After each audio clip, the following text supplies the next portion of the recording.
Taste the Daily. நெல்லை மாவட்டம் கூடங்குளம் அருகே காட்டுப்பகுதியில் அடையாளம் தெரியாத பெண்ணின் உடல் காயங்களுடன் கண்டெடுக்கப்பட்ட சம்பவம் பரபரப்பை ஏற்படுத்தியுள்ளது. ராதாபுரம் இருக்கன்துறை சாலையில் உள்ள சேனையார்குளம் அருகே கல்குவாரிக்கு செல்லும் காட்டுப்பகுதியில் பெண் ஒருவர் மர்மமான முறையில் உடலில் காயங்களுடன் இறந்து கிடந்தார். இப்பெண்ணை மர்ம நபர்கள் பாலியல் வன்கொடுமையில் ஈடுபட்டு கொலை செய்திருக்கலாம் என சந்தேகிக்கப்படுகிறது.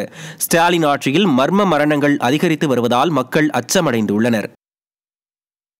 சேலம் மாவட்டம் மேட்டூர் அருகே மயானத்தில் பாதி எரிந்த நிலையில் ஆண் சடலம் கண்டெடுக்கப்பட்டுள்ளது.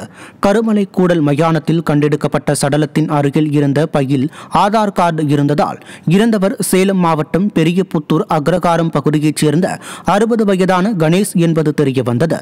சடலத்தின் அருகில் பெட்ரோல் பாட்டில் இருந்ததால் உயிரிழந்தவர் குடும்ப தகராறு காரணமாக தற்கொலை செய்து கொண்டாரா அல்லது யாரேனும் தீ வைத்து எரித்து கொலை செய்தனரா என விசாரணை நடைபெற்று வருகிறது. விடியா ஸ்டாலின் ஆட்சியில் மர்ம மரணங்கள் அதிகரித்துள்ளதாக குற்றம் சாட்டப்படுகிறது.